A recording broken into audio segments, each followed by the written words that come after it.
Welcome back to Raven Chronicles. So today we have Terran Kavanagh, The um, River Viking. the River River Viking, Viking. and there's a reason for this. But first thing first, I'll give you a small pedigree, and I mean small. It's not small, but you put it pretty small for us, so we can say it in a 2 minutes. So you're a veteran. You served 9 years. You were in Afghanistan, 09 to 010. 09 to 10, sorry. You're a former Team Canada skeleton Olympian. You're currently a national Canadian rugby player for the Canadian Classic Rugby. Between being the Olympian and serving, you were in UK, part of the Rugby Lions. Mhm, You're doing your policy major at Montreal. mhm. You're going into law graduate program. You are cold water advocate therapy. And you're one of the founding board members of the Wayfinder Wellness, which is a fantastic organization as well. We can talk about that later on, because it used to be, I think, the Wine Glass It Society. was Is the what that was. Wine Glass Ranch Society. That's right. Yeah, Yes, and you're along with an ex-member of Calgary police officer. Am I correct? that's correct. Yeah, Yeah, detective. So just a yeah. few things. You know, I mean, not yeah, not that but I big. we're didn't. not I done. didn't even. Wait. We're not. Where are we done? I think it's, yeah. And your father, and so Yes. the reason why you're on the podcast, and I love this because we live in the same little town, which will be a city eventually when they put their balls up and they can say that we're a city. But there's one place where we can go and talk about, conspiracy theorists, where they're not always conspiracy theorists, and it's at the store of our friend Brett. So me and Brett Oh were talking yes. about all the censorship, all the crap that goes around. And I was telling him that we have a podcast that is now put in a channel in US, which we're glad about because we can talk That's about awesome. whatever we want and we're kind of free to it. So far, And yeah. so far, so good. Yeah. And then you walked in and you jump into a subject and you say, I could talk about it for hours. And I'm like, perfect, just come on a podcast. And then there it is. So I'm super excited about that conversation. Because I mean, it's not going to be based on feeling where fear mongering and so on and so forth. It's based on policy you studies. It's based on research you made, and those are not made of feelings, but they're made of facts. So that's exciting for us. And I mean, just before we started to record, we were talking about Charter of Rights in Canada. If it changed, if it's the same, is there stuff that's passed that we're unaware of? We talked about C11, Mhm. C18, and we're gonna dive right now. So, welcome to the podcast. Did I Glad to miss have you. anything? I mean, the only one, and it's I'm actually a private pilot as well. So I've got Ooh, my first flight ever. April 1st, 2018 was my first solo by myself. Wow. That's just one that that's a surreal one for me. So so you're so one They of don't. those guys. You're one of those guys that hasn't slept in about 20 years. It sounds like. You know what? I like to fly by the seat of my pants, really, Oh, literally. that's So awesome, man. so you therefore you did the army, and then you're now Air Force. I mean, it's no, okay. no, I'm not judging anything here. no. Air Force is great. I'll bring this in. So when I got out of the military, I went through Veterans Affairs. Uh, for hearing loss, PTSD, knees and back, kind of the normal Package. exit package when you're leaving the army or the military. And I went through I am currently on the vocational rehab program, which is basically they have to repurpose you, for lack of a better term, and get you back to the workplace. So originally, I was in school to be a commercial pilot, paid for by Veterans Affairs, and turns out right around the end of my commercial, so I didn't actually get to do my flying final exam. I found out I have kidney stones, Oh and boy. unfortunately, yeah, and I found out the hard way. So, Oh. Ooh. yeah, it was not fun. So basically, with Transport Canada, if you have kidney stones, you're grounded indefinitely until they pass or they're surgically removed. In my case, they were not big enough for surgery, so I was basically grounded indefinitely. And then Mm. the specialist that I saw, said you should probably change career paths. So I had to go back to Veterans Affairs, and I want to emphasize this to any veterans that are listening out there. For somebody who's been dealing with them since 2016, um, advocate for yourself, advocate for what you want to do, what you feel that you will be fulfilled in life doing, and don't relent. Get your members of parliament involved, get your ombudsmen involved, get people involved and put pressure on them, because you are entitled to so much more than they're willing to let you know. And if you can justify it to them, and be mindful, don't be it's one thing to be passionate about your life, but it's another thing to be a dick about it, right? Yeah. So you need to be very mindful, because as a policy major, policy dictates how they treat you, in the army and outside when you're dealing with Veterans Affairs. And a lot of the time, they will caution you with non-compliancy. That is a term that they like to use very often when you're pushing back on them for something. And it's more of an intimidation worded verbiage that they use, but just keep on them. Get your members of parliament involved, and you will get what you deserve and what you need, because their policy is to return the veteran to the workplace in the fastest amount of time and fulfill your wage cap of 66% of what you were making in the military. That's their mandate. That is their framework. Whether that is in a trade or whether that's in a university program, which is pretty low. Which is pretty low. Yeah, because I mean, a salary of a corporal, master corporal, which is the majority of people who serve right now, is a $72,000. So 66%. Yeah, we're talking about like 45,000. That's poverty line. Like that is that's poverty line. Unfortunately, just to say at this point in where we are with the country and with the economics of it, that's not good. And so I just say, if you have questions, reach out to me. I have jumped through every hoop. I have put pressure on them with my member of parliament. I know what to do. So just reach out if you have questions. I'm more than happy to help out if anybody's trying to get in with Veterans Affairs. And we'll make sure we have those links. We'll make sure we have those links after in the show notes here, so that everybody listening can do that. Yep. So that was my first dream, was to be a pilot, and that didn't go through. So they actually came back to me and said, okay, well, you've already used some money. You need to take a trade. And I have nothing against trades. Let me be very upfront. I don't think who you are is based on your education. But I wanted to do something that I felt fulfilled in. So law for me, it just always interests me. I think if you look at, the time that you live in, I think you're a product of what you see and what you look at in the world and what's going on. I'll bring that back to maybe John Locke. He's a big influence for me. He's the founder of what we know as Western democracy. He created the Constitution in the United States.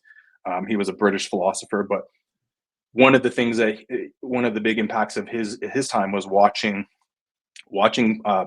Parliament in the UK and the King kind of unravel in front of him, and that's kind of what had drove him into law and to politics. And that's kind of watching where our country was to where it is today is a big driver for just kind of, I want to understand all the cogs and how they move and why they move the way they move, because you can see politicians, and I'm neutral. I'm a center of the line kind of guy, a little bit of this and a little bit of that. I think most Canadians are.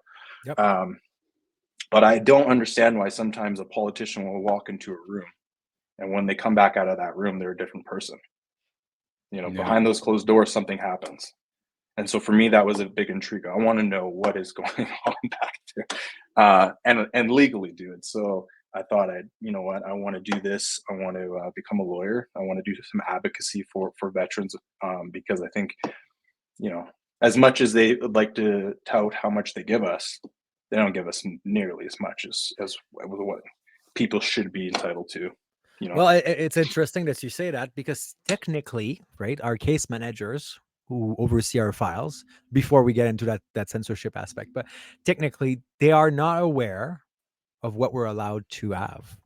And I was made aware of that a few weeks ago by another case manager. She's like, they don't know. And I'm like, I don't know. If I'm an admin person, I will be aware of what you are entitled to.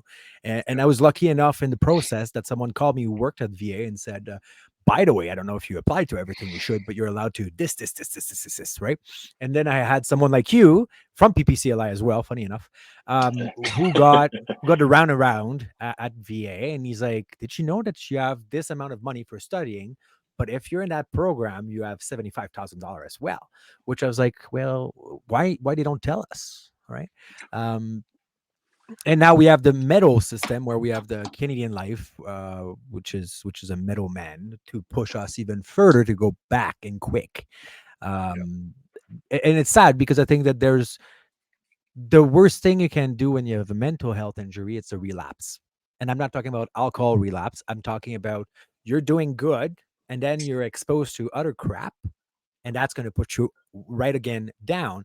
But it's a double down because you've been there, but now the panic of seeing dark and being in the dark is worse. And I've seen that with police officer being dealt with WCB, WSIB, where or paramedics or firefighters. That's what happened to me actually, but that's another story for another time. But but and they push you, but it's going to make more damage into your own health down the road. But they don't care. Their goal, their mission is to stop paying you and for you to work. And sadly, I think the person who take care of us are not necessarily always aware of what mental health is. They understand that you had a broken leg, that you've been blown up in a tank. That they get that because it's a black and white fact. And they can picture that, right? And their chart. Well, okay, well, you have you're missing 2 fingers. That's $5,000. You're missing a leg. That's $60,000, right? They all have cost. But when we fall into the mental health, well, it's to each their own. It's different, right? And I'm looking at just for the people who are veterans. When you have claim and your claim of pain and suffering, you also have access to additional pain and suffering, right? And those are 3 levels: $500, $1,200, and I think it's $2,000. I'm not quite sure, but it's roughly around that.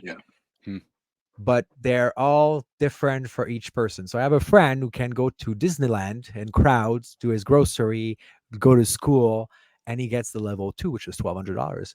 I was stuck in my house for 5 years, cannot go out, cannot do the grocery. My wife was doing it, and I got the 1 level, and I got told this is all you deserve.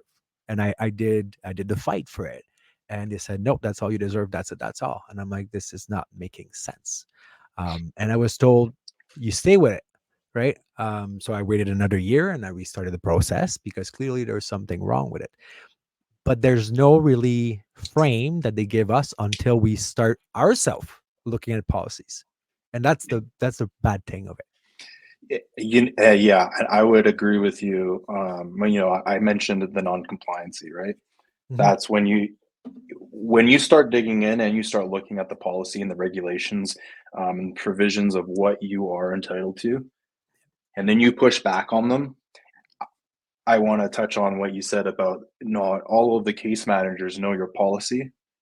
It is ridiculous. I mean, it's utterly ridiculous that is the case, because their sole job is to manage each and every veteran's, whatever their individual case is, whatever their file says, but they don't know the policy. So to go back onto what you just said, I mean, I can't even make this up. I applied for that same program in 2021.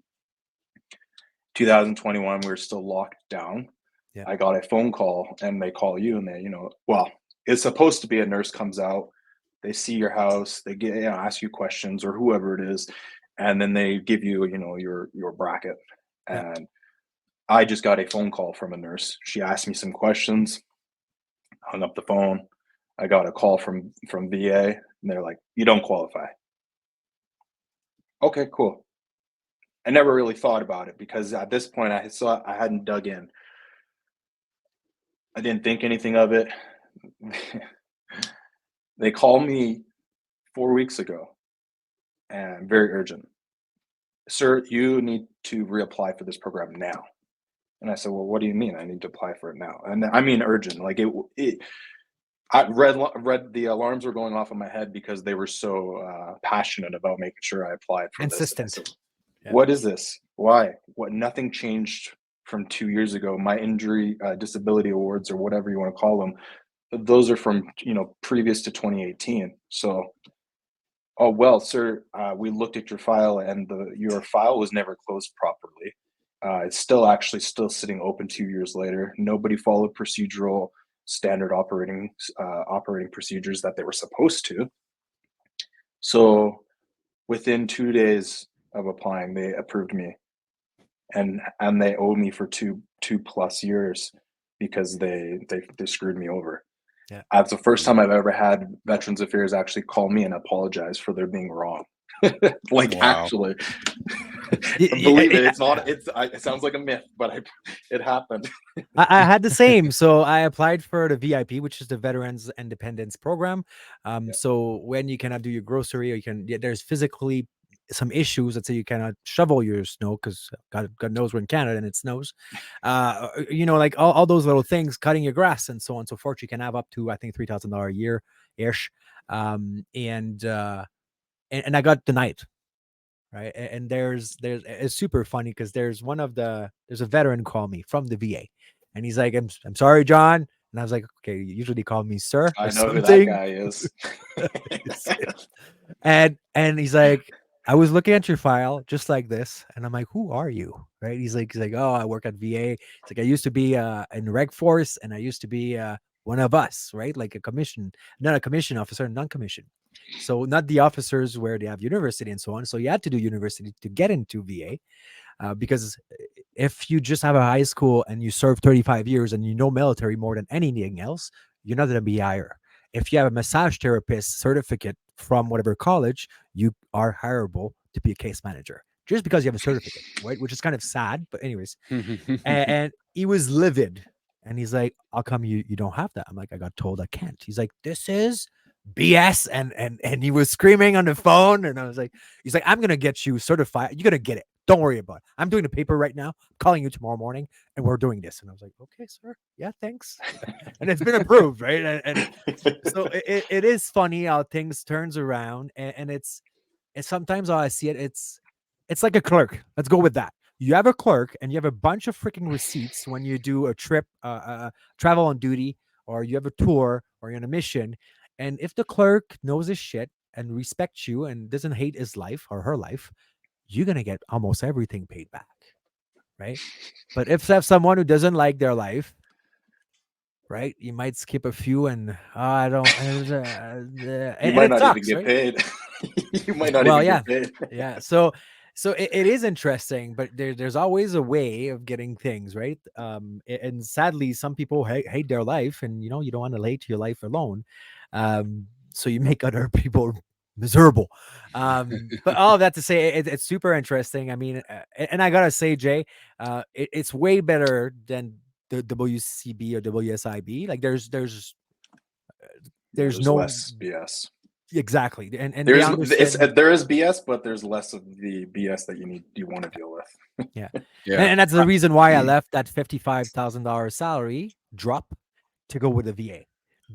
I didn't mind losing money to be treated better. Sadly enough, right? But it is what it is. I mean, it's sometimes it's a rough go. Let's go with that. So censorship. It is, yeah. Let's go there. Yeah, let's go there. Yeah, start us off. Let's dive into this now. Yeah, okay. Well, there's a company called Abacus. They're like a polling survey company. Okay, you can look them up. I'll send you. It's basically a Canadian polling company, and Google had actually used these guys in 2022, October 2022, and they conducted a survey of 2,200 people just to kind of gather and gauge, how many people are actually paying attention to what news that we are watching and seeing.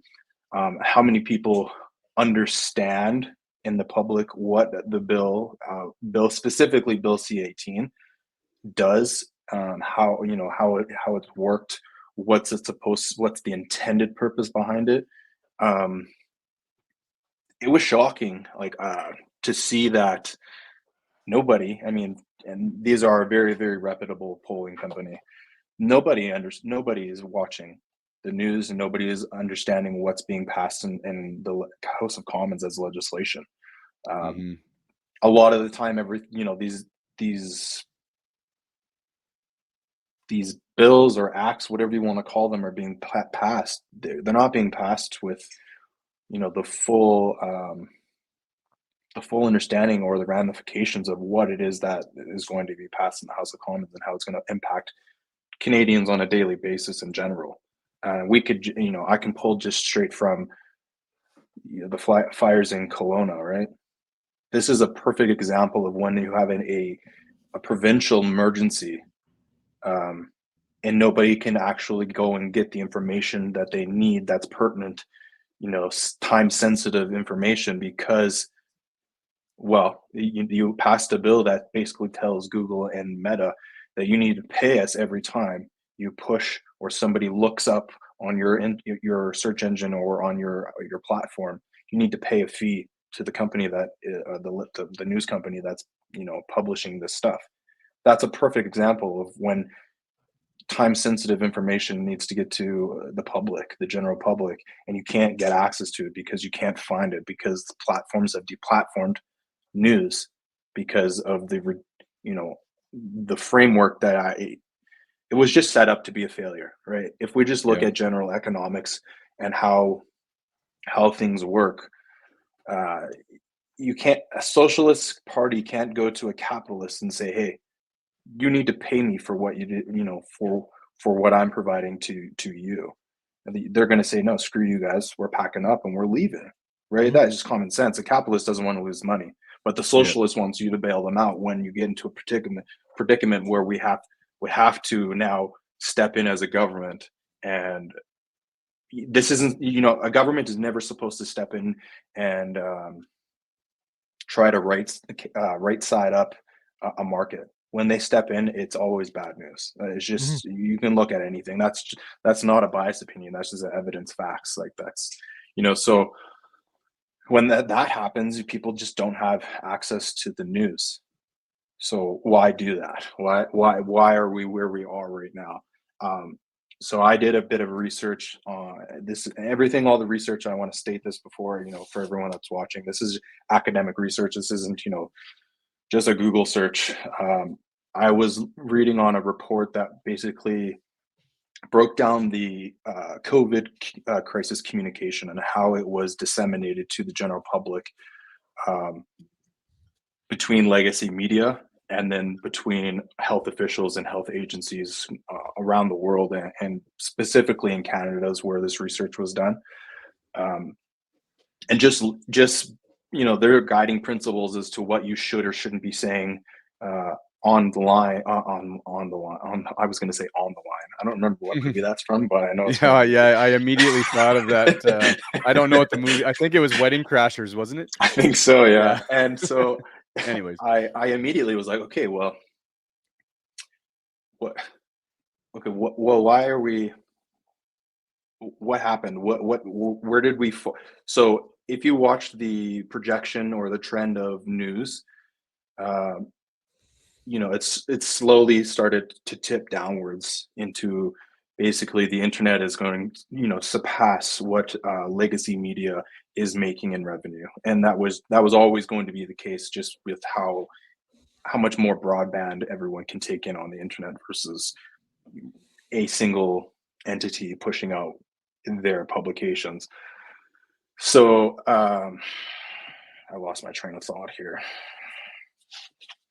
Okay, so they basically had a set of guiding principles. So information, situational, preventative healthcare, direction, things that you should tell the public to be informative and very concise as to what they need to do, how they need to do it, and how they need to keep themselves safe. And if you looked at health officials, 98% of their publications were informative directives. When you look at the legacy media and what they were pushing out on Facebook and wherever else, whatever platforms, Twitter, X, however you want to call it, they were situational. So they were meant to invoke emotion. They were meant to make you fearful. They were meant to create a fear so that you followed what they needed to say. Well, that also erodes your trust That also erodes your subscribers. That also erodes the people that will come to you, because, well, why are we going to come to you when we can go to the health professionals who are going to give us the pertinent information, the relevant information? And so really COVID was it was a catalyst for a sinking ship already. You know, Yeah. legacy media had not caught up in the early 2000s. They didn't recognize that we were moving into a different era of disseminating information and gathering information. They viewed, you know, their business model is, when I said this earlier, was neoliberal capitalism. You know, they're going to direct from the top down as to what it is that the general public should know or should be informed about. And once you have the internet come in and you have user generated content, well, now you can no longer control from the top down. Now you've created a paradigm shift where now users can push out what it is that they want to, whether it's true, whether it's false, sports, news, politics, the classifieds, it doesn't matter. The point is that it basically eroded this legacy media old business model that they've had for, you know, for forever. And I guess that's why we see now actors, we see whatever sports athlete who now are involved in those news, right? Like we saw for the vaccine, right? Like I remember Arnold Schwarzenegger saying, "You're a schmuck if you're not having the vaccine," and it made me laugh because I'm like, "Who are you, man?" Like honestly, Right? you have nothing here, and you're a Joe Blow like I am here about health, but so you have to start by the bottom. I'm curious about one thing, and just before we go further, do you watch the news? Like, I mean, do you have the regular news at home? So I wouldn't say per se that I watch CBC or CDTV, because essentially, you agree or disagree, I mean, these are state funded businesses, right? And this is the other thing, and we can go into this a little bit more when we talk about the Canadian Radio and Television Commission, right? You have certain criteria now with C18, or the online, I'll just call it the Online News Act. When you have the Online News Act, now you have to, you know, make sure that you're not you don't have a biased opinion, that you're making sure that you are pushing all spectrums of perspectives. You have certain criteria that you have to follow in order to keep your accreditation, right? And if you don't follow that accreditation, then now you don't have a platform. You don't have media intermediaries that people can go and look and search you up. But they're still biased because they're paid by the government in place. And that's where absolutely. So this is where provision, you know, members of parliament have authority and power to create provisions and amendments to statute law that's already in place. For example, with the Charter of Freedom and Rights or the income tax laws, you can make amendments so that now, let's say prior to say 2019, the actual act came into play in 2022, right? So, or sorry, 2023. So it's actually going to be, I believe, like in the next day or so. I could be off by a week. Maybe it's this week that it will actually come into play. So it received royal assent in June, and they have, from the royal assent itself, they have 180 days to implement the bill's framework. And that also kind of it's supposed to give time for the smaller, all media news outlets and smaller companies the ability to negotiate with Meta or Google, whatever search engines, Yahoo, Bing. And I will say that in order to have to abide by the bill itself, you need to hold a certain amount of stake in the actual market itself. So I don't know, like, let's just say a non-Google or non-Yahoo search engine who does not really have that much traffic, they wouldn't Alta be Vista. Yeah, Alta Vista somewhere. They have to have I believe $500 million to reach a revenue before you really have to actually um, start arbitration with the companies to allow for them to get revenue from. Basically, it's click and pay. So last year, this is just in Canada. So last year, alone in Google, there's 3.4 billion searches for news. So, Wow. I mean, right. And what is that? That's really uncapped potential, because that's just for that year. It goes up, then they have to pay more. So this is kind of the stance that Google and Meta were kind of taking, is this is uncapped liability for us. You're asking us to pay per click when our clicks go up and down all the time. Mm-hmm. I mean, I don't even 10 cents on the dollar of $3.4 billion. I mean, like that's crazy. That's huge. And it's interesting too, because with publicity, with the Google and the Meta, right? If you don't put a good amount down, they will take your money, but they won't put you up front, right? I know for a small business, you're looking at for Meta, you're looking at 3,000 US minimum to just have to make your money and a little bit more. If you go for 10,000, right? Let's go with that 10,000 USD. Now you're gonna make your money and some more, which is very, very interesting, right? So it is driven for the person who has the most cash down the road, who's going to be viewed. Well, and so we can go back and look at basically what happened in our framework of our bill is from is kind of just mirrored off of the Australian bargaining code. So Australia was the first country in the world to implement an online news act, so to say, which again was basically to ensure that it would maintain the market and it wouldn't capsize legacy media. See, because legacy media essentially, and I'll say specifically just in Canada, because that's, I'm Canadian, poli-sci is kind of where I'm at. That really doesn't, it only makes sure that legacy media, because legacy media's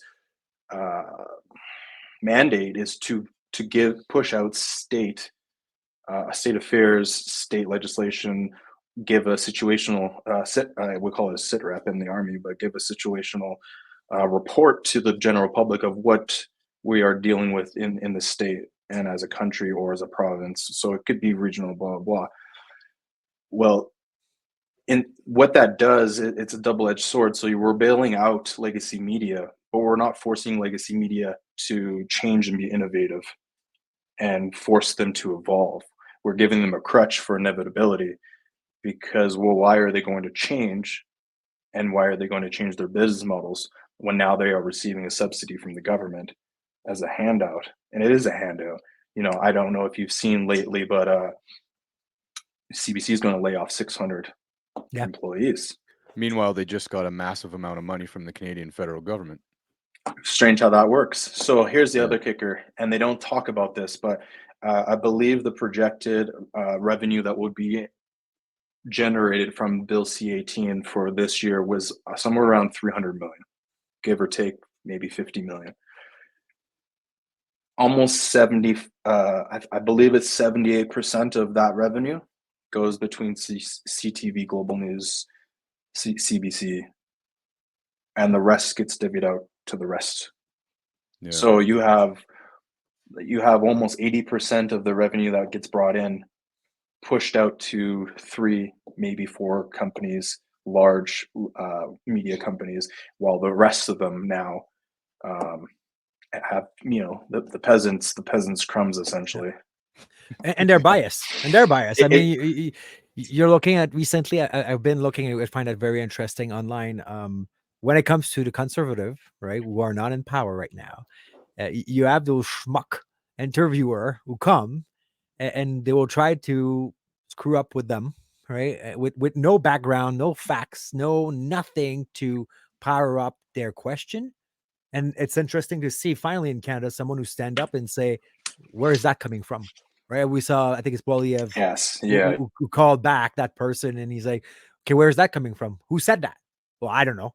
Well, so we have people reporter who have nothing, but they're probably send there and say try to screw him up, or at least this is how I perceive it. That's my view. Well, it's No, it's so you're it's so right. blatantly obvious, right? And Yeah. and the funny thing about it, there's a bias built into what you're going to see on Twitter or Facebook or from Google. And there's a bias from any legacy media that's getting its funding from a federal institution. Mhm. So it's kind of a strange thing that, and I this is what I was thinking when Terran was originally talking about this censorship. Like, who is Canada to tell Google or Meta what to do? Right? How about you just make your stuff better? You know, like you're talking about the innovation, make your stuff better. It's so blatantly obvious that whoever's in power controls the legacy media and what we see. Yeah. And then I guess, we could get into the conspiracy about Google and Meta and all of the documents that have been unleashed from that. But I wanted to talk to you quickly, Terran, Yeah. about something that most Canadians don't know that is wrapped up in this. And everybody's furious and they're shaking their fists and saying, "How dare you censor speech?" But it's written in it's written right into the Charter of Freedoms, and nobody even noticed the Charter of Rights and Freedoms. Nobody even knows it. There's actually exclusionary power, and I'm going to read it right here. Yeah, go for it. Freedom of expression in Canada is not absolute. Government can limit free expression if they think it's reasonable and can be justified in a free and democratic society. If what is being said is a threat to state power as characterized as threats to the people. Well, That's meet, wide.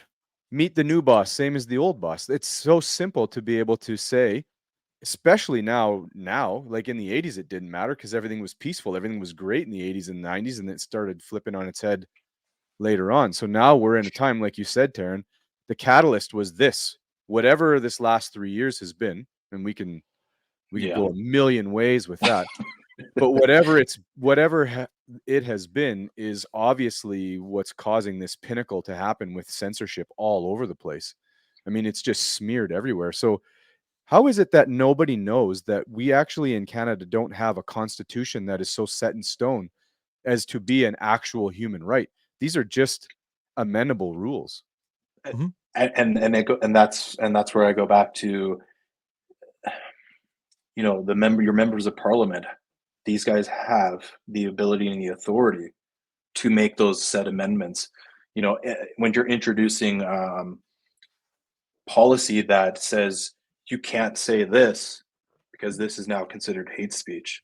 Mm-hmm. Well, now that provision that they've just made, that's new statute law, now that is applicable to the Charter of Rights and Freedoms because now they have made reasonable justification as to why they think we shouldn't say that. And now you have grounds to now have the ability to enforce that. And it's pushed. It's pushed very hard. I was looking today at Toronto Police. The LGBTQ plus officer in charge of that community, right? Because they have community officers who take care of community. And there's a post who has said, "Come talk to me about AIDS crime." So you're fishing for crime now, right? This is kind of right? Like there's a difference between saying, I think, come see me if you got something stolen, right? Because it's a black and white aspect. But now you're fishing for crime. They were talking that last year in UK, there's over 3,800 people who got charged for hate crime. That means your speech, you're not free anymore. Like this is gone. And don't get me wrong, you and I fully know, and I mean Jason as well. In the uniform we wore, we're not allowed to say what we think. Right? We're not. Yeah. We're not. And we cannot say, like, I mean, you're supposed to not have a biased opinion at all, no, right? And it's mutiny, 100%. If you say something in the military, the police doesn't have necessarily this. The police just fire you. The reporter comes in and your chain of command comes up and goes, "Okay, here are your talking points. Here's what you're allowed to say. Here's what you're not allowed to say. Yeah. Don't F it up." Yeah. And I mean, we're in I love Canadians because we're usually a good people. We're we have a good heart, I guess, to an extent. And by all means, don't piss off a Canadian because you're gonna have a Canadian on your ass. But we're also followers. We follow majorly everything. We don't battle, right? A lot of Canadian thinks, and you speak to a good majority, and they will be thinking or expecting it's going to all fix itself. How do you think that in 2015, our prime minister said, "Don't worry about the debt; it's going to all fix itself," and people bought it, right? Yeah. And I mean, don't get me wrong, we are, I think, 10 times more in a hole than we used to be in 2015. Yep. What I'm curious about, and I've been to Montana, I think 3 weeks ago or 4 weeks, whatever that was, and it was very interesting. So I get into US, turn on my phone, go to Rebel News, right? Because Rebel News is blocked in Canada. We're not allowed to see Mhm. it. And I don't know if the people were watching us, listening to us. I don't know if you remember when Rebel News would attend any political aspect in Ottawa, and they would ask the question that Trudeau doesn't want to hear, or whoever in Liberal in power at that time, and they would be told, "You're not a real media." So now they're blocked. So what gets you into the block list, a censored list? Yeah. Okay. So that's a really good question. What it boils down to is two things. So on the podcasting side of things, with C8, C11, and I have it written down here. You have the Canadian Broadcasting Standards Council. Okay, so they are essentially the same equivalent as the Canadian Television Radio Commission. So they're more specifically for journalism. So they're going to be giving you they're going to have basically a journalistic ethics and code regulations as to how you need to conduct yourself, what you need to be saying, what you can't say. So, like Rebel News, for example, they are the state could argue that Rebel News gives reasonable doubt as to that they qualify for accreditation because they're not saying our talking points. Yep. They're not in sync with the state. And at the end of the day, that is what news was created for, was to push out the information from the state to the general public so that they can stay informed as to what political affairs we are conducting, domestically and abroad. So from a government standpoint, for 100%, they can argue that these guys are not following the journalistic code and regulations that we've set out through the Canadian Broadcasting Standards. And now we take their accreditation, and now they're no longer allowed to attend, said meeting on the Capitol, right? So that is one way. The other way is just by giving a point of view that is not a point of view that's one dimensional, either right or left wing. It doesn't matter. They will look at the way that you are presenting your information, and if it seems to be biased or on one side of the spectrum, we'll say, then you can lose accreditation or be deemed misinformation. So that's another issue, is with and what you said about our Charter of Rights and how they've made amendments to fit and justify with reason how we are, what's the word, I guess, going against the freedom of expression by saying something we shouldn't say, which, I mean, and that sentence in itself is an oxymoron. So I mean, Well, to yeah. be not allowed to say something and then have a Charter of Rights and Freedoms that specifically says that you have the freedom of expression and the freedom of journalistic freedom, basically. I mean, it's crazy. It's Looney Tunes, right? To think that you can't say something, but we have a charter that says you're allowed to say something. So again, whether you even call yourself a news company or you call yourself Raven Chronicles, right? If you are giving out disinformation or things that they could come back at you as a fact check and say, well, this is wrong. You said something that was out of place. They can take your accreditation from you. Or when you go to apply for accreditation so that you can have your your podcast on a platform, they won't even give you accreditation because you haven't followed the guiding principles of the Canadian Broadcasting Standards or the Canadian Television Radio Commission. Well, So the and power ultimately comes down to the Canadian Radio and Television Commission and the Canadian Broadcasting Standards Council. But who then work for who makes the regulatory board, right? How is there no Well- bias built into the regulatory board who gets to decide what is misinformation and disinformation? Because right now it's so blatantly obvious that it's a left-wing biased 100%, regulatory 100%, board, right? I mean, absolutely. you see any news reporter who is standing in front of our prime minister, and the questions are just wonderfully answered. Yeah. Then you get the opposition leader, Pierre Poilievre, and it's just it's a mud fling fest, right? And you don't even have any independence in there anymore because that's all been censored away. So, I mean, the bias is built right into the idea that they're trying to neutralize and make it so there's a spectrum on both sides, and it's so blatantly obvious, Terran. Well, here's what I would. You asked me earlier where I get my news. I get my news from watching the House of Commons, and I get my news from watching the standing committees.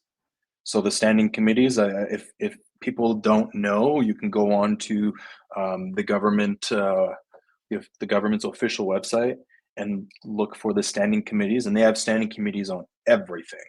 Okay, we're talking budgets, we're talking scandals. So, for example, the Arrive Can app. If you want to really know what's going on, don't go and watch CTV. Go and watch the 2-hour depositions that people are giving in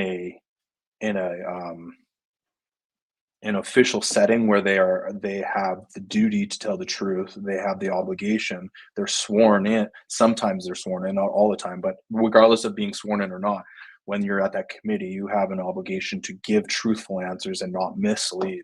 So where the CBC where do they get their news? Legacy media? Well, they're getting it from the standing committees. They have reporters that will sit in on those committees and they will report on what it is that has been taking place that day. And it is a committee of, I believe however it's split in the House of Commons. Don't get me specifically, but you have Liberals, you have Conservatives, you have NDP, and you have Bloc Québécois, okay? Because those are all the seats in the House. They all get a certain amount of time to go and talk to ask questions to the witnesses that are there. And that may not be, how do I want to say it? It may not be, you may not be there to be questioned because you've done something wrong.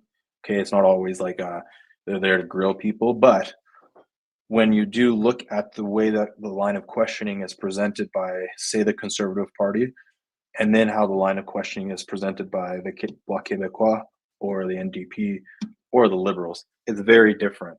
Some of them have a very synced agenda. Yeah, they have a very synced agenda where the line of questioning will be very similar. But if you're criticizing, because this is essentially you're criticizing the institutions that the state runs, right? You're what did the government spend our money on? And well, people are going to ask these questions, and you're going to find out from the horse's mouth, not from legacy media, not from another source that is publishing it. Words are going to come out of an individual's mouth, and they have to be truthful. And if they are found guilty of perjury or lying, that is a criminal offense, and they will get charged for it. So there's the thing about the journalism, the journalists or CTV legacy media, is they also are supposed to follow the Canadian Broadcasting Standard Council's rules and regulations on ethical journalism and independence and unbiased, right? But they don't follow that. Yeah. So I'm not going to call them out per se, but if you want to know what's really going on in your country, and you really want to know what it is that our government's spending its money on, or the studies that they're conducting, you go and look at the standing committees. Actually listen to the House of Commons, because the politicians are going to bring up the talking points of the day, and legacy media doesn't get their talking points from anybody else but the government and House of Commons, right? That Yeah. what they push out is what is supposed to be said in the House of Commons. So, and that's the other thing is they're not going to give you every talking point that is given by a conservative or a liberal or an NDP or Black Québécois. They're only going to give you the juicy ones, the ones that give you situational reporting. They're not going to give you the informative or the directive or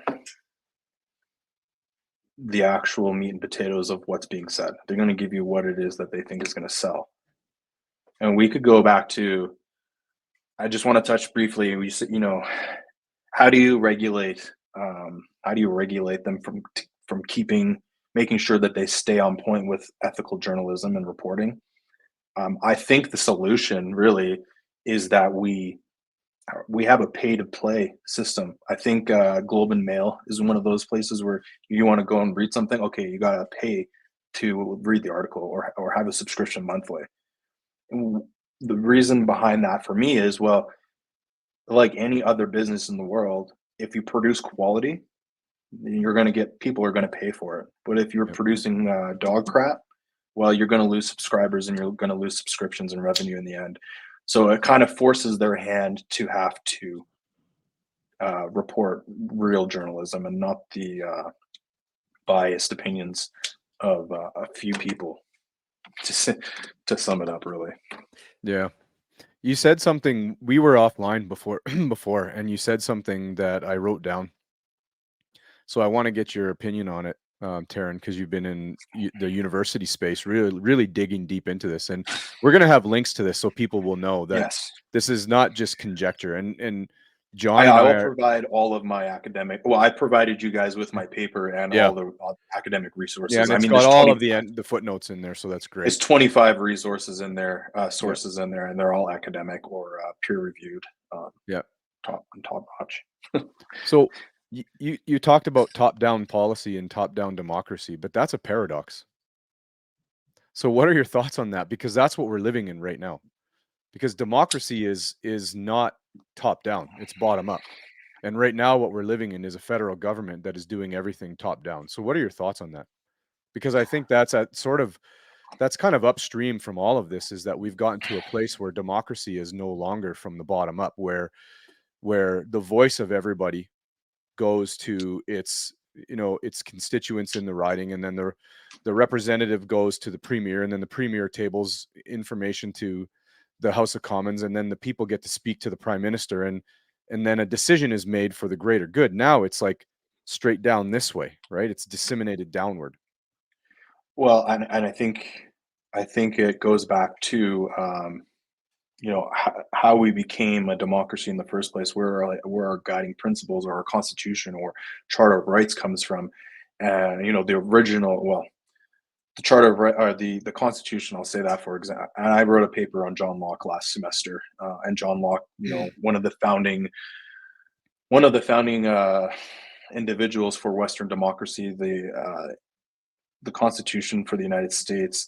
And we have natural born rights, and we have rights that kind of, the moment you're born, you kind of give them up to the government. But the government, their job at that point in time is to protect your freedom, property, and right to prosper. When they don't do that in the documents, it's not what I say, what the documents say is that those legislators then forfeit their power and position back to the people. Mm-hmm.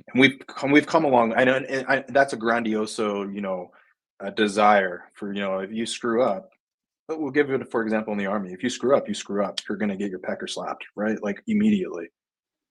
That doesn't happen. That doesn't happen on the other side when you're dealing with government. The government has forgotten its place, unfortunately. It comes down to the government doesn't govern for the people anymore. They're supposed to have the best interests of the state, the people, whenever they're doing anything. And the moment that they start taking away more taxes than you take home in your pocket, that should be a red alarm for everyone. Mm-hmm. Because you want to, and that's not a conservative looking at this or a liberal. That is cold hard facts. If we are spending so much like you said earlier, we're probably like 10 times in the hole of what we were in 2015. Yep. Yep. And what do we really have to show for it? Yes, it does help people, what they've done with childcare. As somebody with children, I'm loving the fact that childcare is going down further and further. But Yeah. there are other things that have been implemented that, when they talk about being the highest or the lowest debt to GDP ratio in the G7, we're talking about 7 countries in the world. That is not something to be boasting about. That means that we have the worst. We still have really terrible spending, but we're just not as bad as the other 6 countries that we're in bed with in the G7. We're not talking about the rest of the world. There are politicians, just they like to play with words.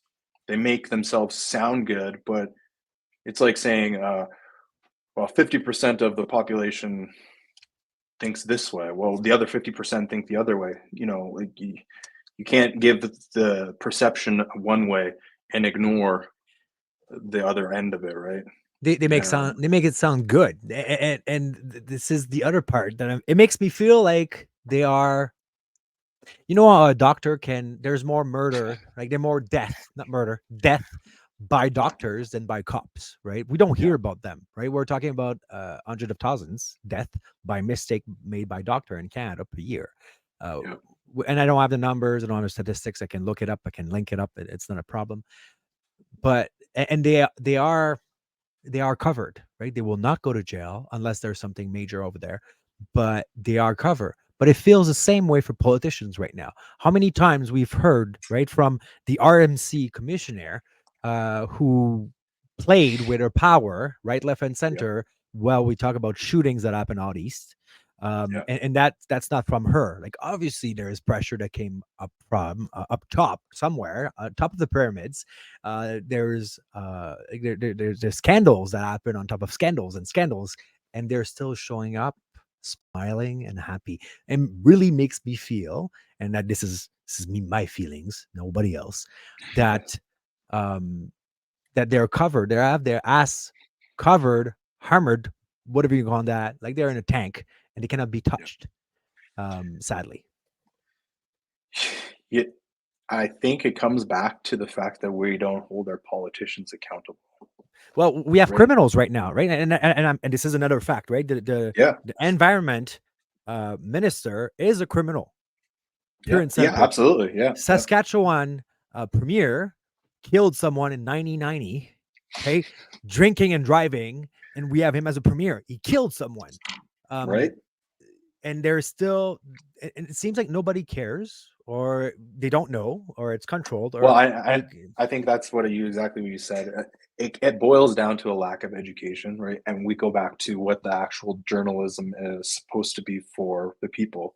It's supposed to report on what it is that the government is doing and educate the people, so that when it comes time to go back and do your voting, you are making an informed decision. And we just are not.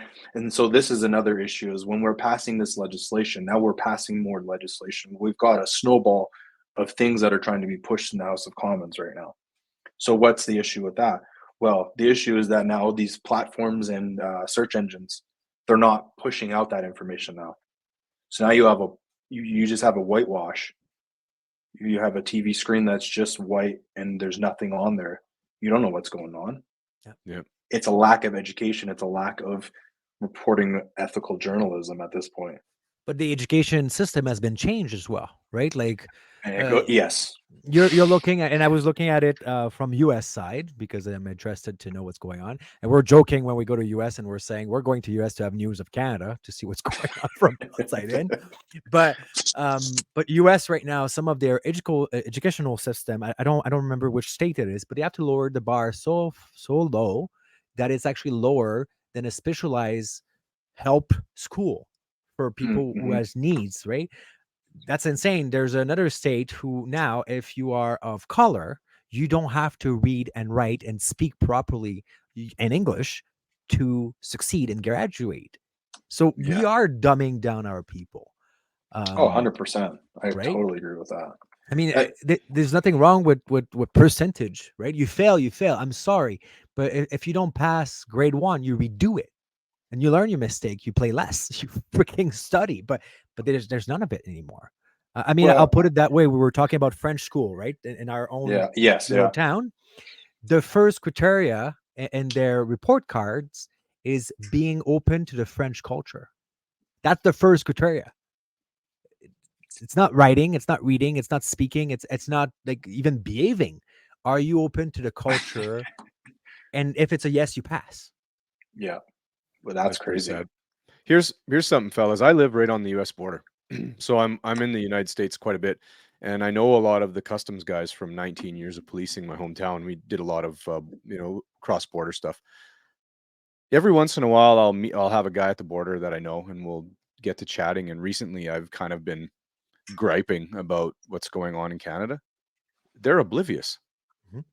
They have no idea what's going on. And when I was chatting with one of the guys recently, I was talking about all of the censorship laws that are coming into place and that were blacked out from the news.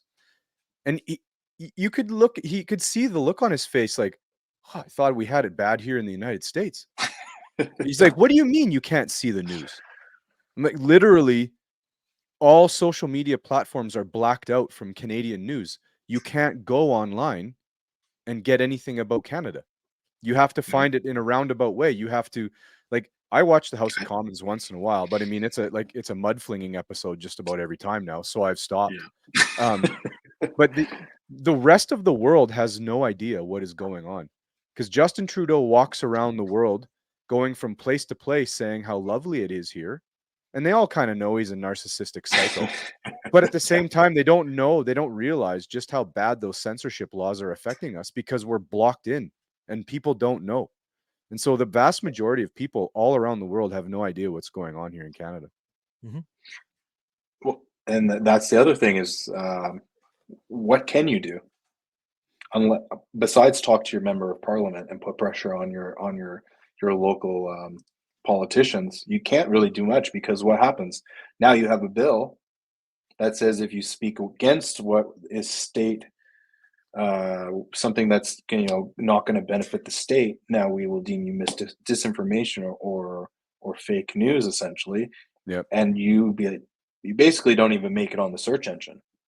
Yeah. So that, and we talked about this earlier, is like the big players, they have the leverage to go in and try and do some sort of negotiations with Meta or Facebook, or Google, because they have stake share in the market. But that's only about 5% of the market is actually news, right? So out of that 5%, the big tech companies or the big legacy media companies are probably controlling 3%. So now you're down to 40%. That's just left. 40% out of 5% is just left to the small people. Well, those small people don't have a leg to stand on when it comes to going and getting into a fair bargaining arbitration with a large corporation. So what the bill has suggested is that they log on or subscribe to basically a larger media union. Well, what does that already set yourself up for?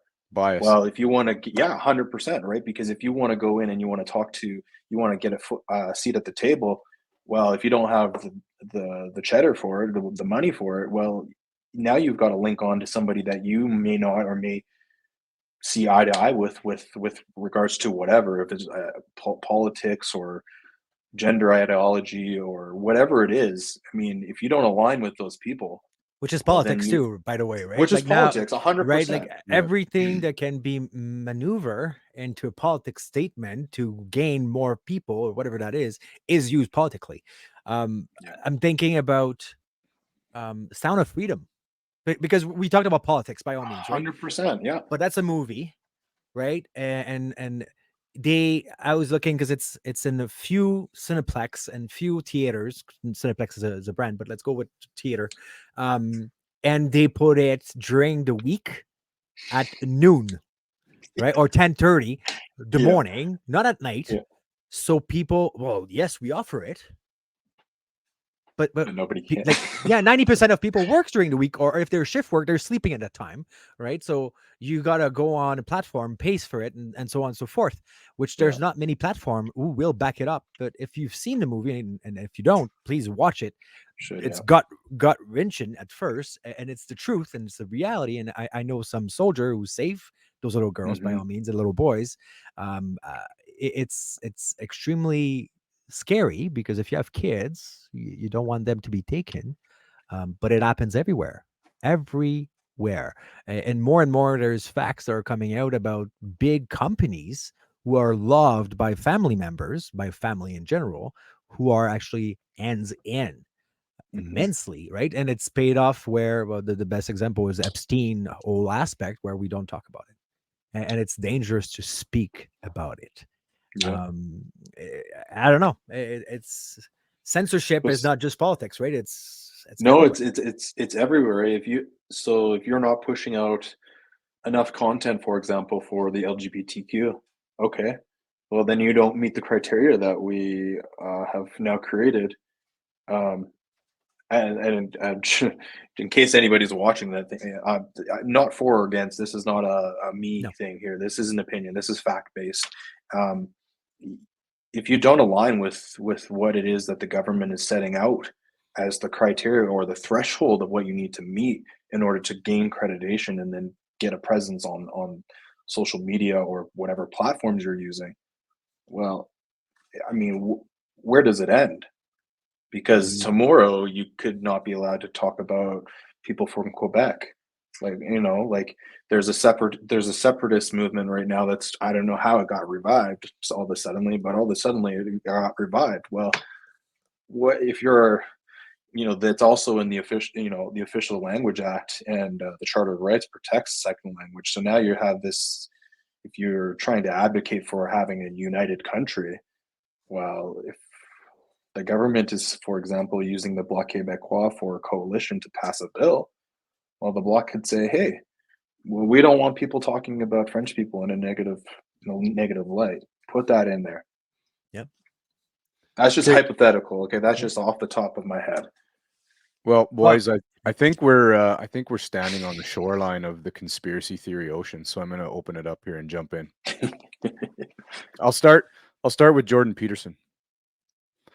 So most of us know about the lawsuit and the criminal charges up against him because he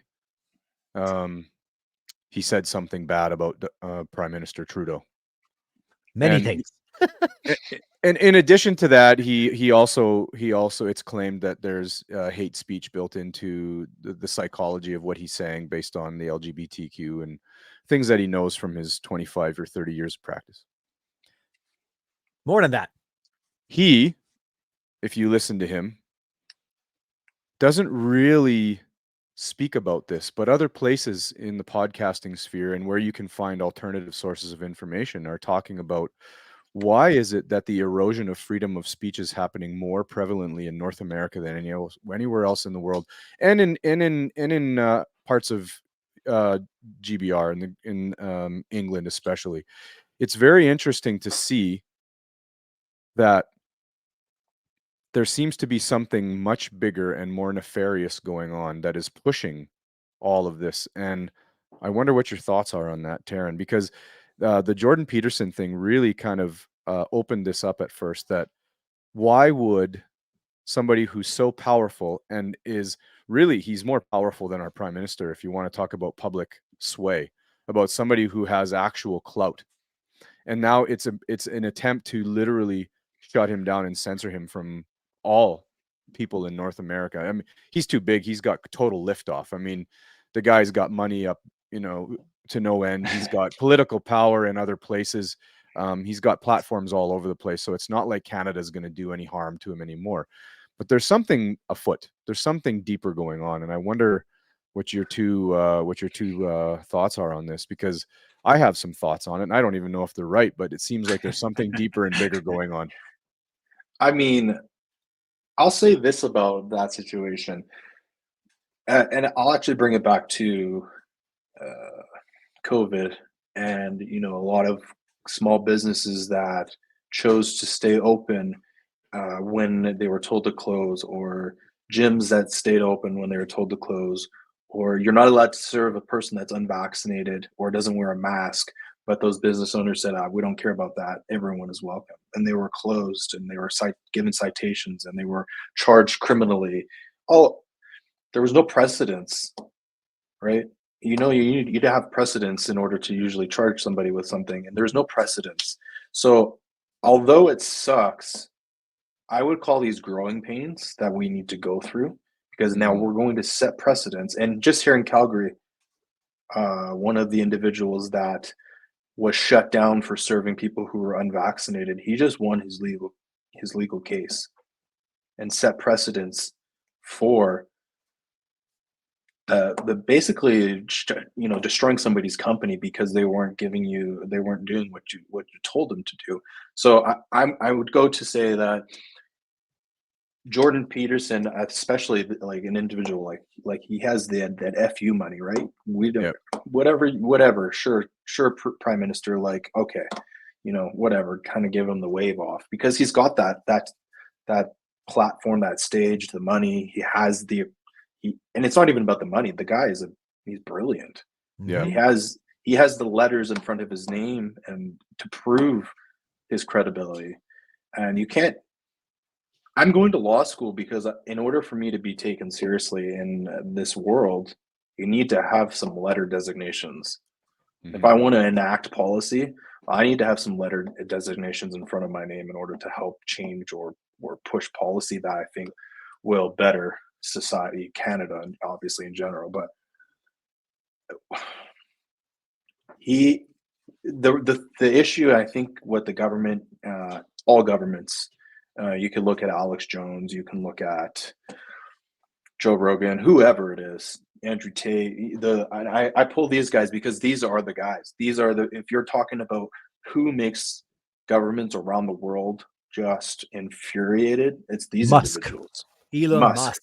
I mean, what he did with Disney just recently, I was smiling my ears off, right? Like he just said to the CEO of Disney, "Suck it." Yeah. Yeah. And I was like, "Are you?" And I just saw the first clip until I got the entire interview, right, where he didn't charge anything to be interviewed, which is kind of good. I mean, and he said it in the interview, "I'm here because you're my friend. That's the only reason why." Yeah. The guy is extremely brilliant. That's another one. And I mean, it is not fearful of the system. This is the richest man in the world. What do so he can't. So be you harmed. look at these. No, he can't, and that's the thing. Okay, so I'll go. The thing we always you like to say in the military, and I'm sure I know most law enforcement, is common sense isn't so common, right? Mm-hmm. If I'm going to pick a fight with somebody, I'm definitely not walking up to the guy who is bigger than me, who I know is going to kick my ass. I'm going to walk out to the little guy. Well, this is the issue that the government didn't think about when they decided the individuals that they were going to try and single out and bury in the history books. These individuals are set. They have the means, they have the money, and they have the connections to forego what it is that they're trying to do, which is cancel them and completely wash them away from society. So I think some people are going to be martyrs in the growing pains that we're going through. The little guys, unfortunately, are going to be the martyrs. It's going to be the big guys who Joe Rogan's, the Andrew Tates, Jordan Peterson. Those guys are going to be the guys who enacted the change that needs to happen by setting precedents. Because we can't. I seek legal counsel to try and go after Veterans Affairs because they screwed me over for 2 years. And what we were talking about earlier about, not following procedures, and I was left for 2 years with an open file that was never done properly. So I tried to go. Actually, I contacted a lawyer, spoke to him. He's actually a Calgary veteran as well.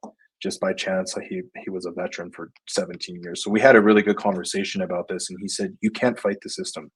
You don't have the resources to fight the system. Those individuals do, and those are the individuals that we're going to need to showcase the shortcomings and the not so common sense that the government has, in order to really push the scales to a more balanced level, because right now we're just you know, the scales are not one. There's nothing in our scale. And when I Well, say our scale, I mean the people, and I mean yeah. the government as the other, you know, the other scale. We need those individuals, the larger individuals, to really push and pave a new avenue for us. Yeah. That's And my take. That's my cliff notes. no, I agree. I think so many people that are actually listening behind the scenes that are not paying attention to CNN and CBC. These top legacy media companies that are pushing the narrative that the government wants to. We have several, well, you could name lots. There's a lot of individuals in the world right now that are really powerful independent thinkers. They're they have the platform, they have the financial freedom to be able to speak, and they're the ones that are attempting that people are trying to censor. And I think governments are afraid to lose their power. Like if Jordan Peterson and Joe Rogan and Alex Jones and some of the other broadcasters that were fired from Fox News that are quite smart individuals, if you shut them up, then the people aren't getting the alternative side of the story, right? Because like you said earlier, all of these small subsidiary companies that are independent or on the other side of the legacy media, they're getting washed away.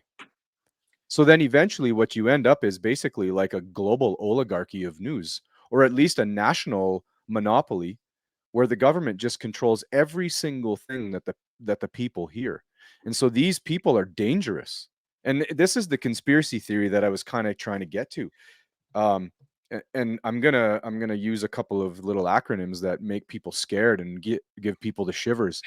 The WHO and the WEF seems to be behind a lot of it. And I know so many people are scared to think of this, but just go online.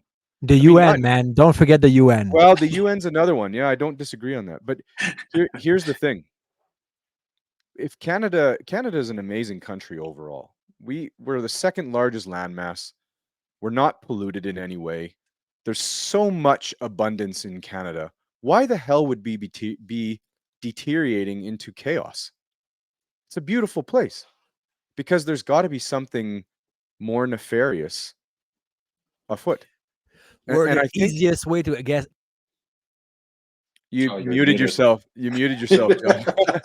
However, and I have to tend to try to believe at least that some of it is true, that a lot of the politicians on the liberal side of the aisle, including Justin Trudeau, are constantly flying over to Davos and breathing in whatever the WEF says, and this new world order that they're attempting to persuade people will be the greatest way to live seems to be at least something that is somewhat true. And these big, powerful men and women that have an independent voice, that are brilliant, that can look at history and see that when you erode freedom of speech and when you take that away from people and when you censor, you retain power. You become a king. And a king in a kingdom just kills everybody that says nay against him, right? I mean, you can go back and look at Napoleon. Okay, like this is 300. Like this is a long time ago.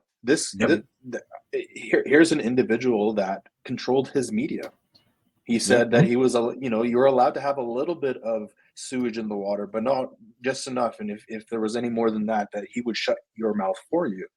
Like this is where did that lead to? That led to him taking the crown from a bishop and putting it on his own head.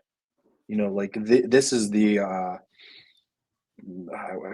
this is a prime example, and this is exactly what you see happening here in Canada today. We have a government that has basically said, well, you're not allowed to say this, you're allowed to say this, and whatever we say goes, and that's it. You can call yourself a democracy, but usually the people who are calling themselves a democracy are not exercising democratic processes at all. We haven't lived So in a democracy for a very long time. And the moment the government, and they've said it a lot. If you go and watch the House of Commons right now, a lot of the talking points are, blaming conservatives for mega style political agendas. They're now taking and adopting U.S. politics into Canadian politics, which whether you're a liberal or a conservative, it should be sending alarm bells that you're now using another country's talking points to try and incite situational. Again, it's situational communication to the people. You're trying to incite fear. You're not trying to bring people together. You're trying to divide. And I mean, you just look at the legislation that's been passed in the last 8 years from the Liberals. None of the legislation that they have passed has been to bring people together. Instead, it's been, you are LGBTQ, you are Black, you are Native American, you are French, you are this. Everyone gets put into a box. Divide and conquer. Right? And exactly. Once you have people, and then you have tribes. And I see this at university every day. You have, I come from the Army, where everyone wears green. It doesn't matter about where you come from. It doesn't matter what your gender is. It doesn't matter your age. One of my best friends was 66. Well, I was 24 at the time, and he was 66. One of the best guys I've ever met. Right? The Army, and I think the first responders and police services, they used to. I don't know what it's like right now with politics and incorporating that into policing, but you saw one uniform. It didn't matter. You know, when you went out and you saw, you'd go out for Christmas parties with the guys and the girls or whatever it is, you're actually in civilian clothing, right? You're wearing whatever it is you want to wear. And you go out, and I don't know if it was like this for you, maybe for you, John, but I can remember one or two times when I first went out to like the junior ranks with some people, and I'm like, I would never hang out with this guy outside of, if I knew him before I saw him in the uniform. But that's what made it transcend, right? It was like, okay, it's the uniform, it's the country, right? It brings us together. And once you remove the unity, well, then you have everyone pushed into categories, and then they no longer want to talk to each other or mingle. So I think the Army and the military, police force, first responders is a really good tool. And some people might not like this, but like I'm for having compulsory service from 18 to 20 for boys, and for 100%, girls from 18 to 19. 1000%. Yep. It's not about. I mean, yes, we have a state. We have the duty to protect its sovereignty. We have failed miserably at protecting right now. People don't realize, they just think they're safe because they're used to the comfort. But we would not withstand an attack from an invading country at this point. We don't have. No, we'd have to create a militia force. You would be conscripted, and people would go. But that's not even why I think what but I just mentioned. us, because we're crazy, right? Yeah. But it's more about the uniform brings people together. The uniform strips away identity. Right? We have an opportunity to meet people that you never would ever possibly meet in the real world because of what it is that society has set us up for. So for me, I think that was a really eye-opening time for me, because I was reserves from 16 till I got out of the Army at 27. So I kind of grew up in that. And right now, with the way like society is, as a white male, a lot of the time and I'm not afraid to say this because I know who I am, and that's the thing. When you know who you are, you can say what you want to say, because you can have a different opinion with me, and that's okay. But I know for myself, a lot of people prejudge me. I've got, I work out 5 times a week. I play rugby. I've been on Team Canada for skeleton. I have a perception of who I should be. But when people get to know me, they realize, okay, he's not the bigoted, male, sexist, racist individual that society has deemed you to be. Instead, like I'm the first person who's going to go and run and try and help somebody, regardless of what they dress like, what they look like, how old they are, what sex they are. I don't care about what your pronouns are. And it's not about respecting it. It's just the sooner people realize that we're all human, and you stop seeing each other in shades of color, the better everything's going to be. And I did not plan to say that tonight, but I just think That's what the government has created. It has created a society where nobody wants to talk to each other. Nobody's allowed to have differing opinions. And if you do, then you certainly don't talk to each other, because what would be healthy? What's healthy debate? If, like, we don't want healthy debate. We want people to not talk to each other anymore. Yeah. We want policy by fiat. We want the government to take care of us like the all-powerful father, right? Or the devouring mother, if you will.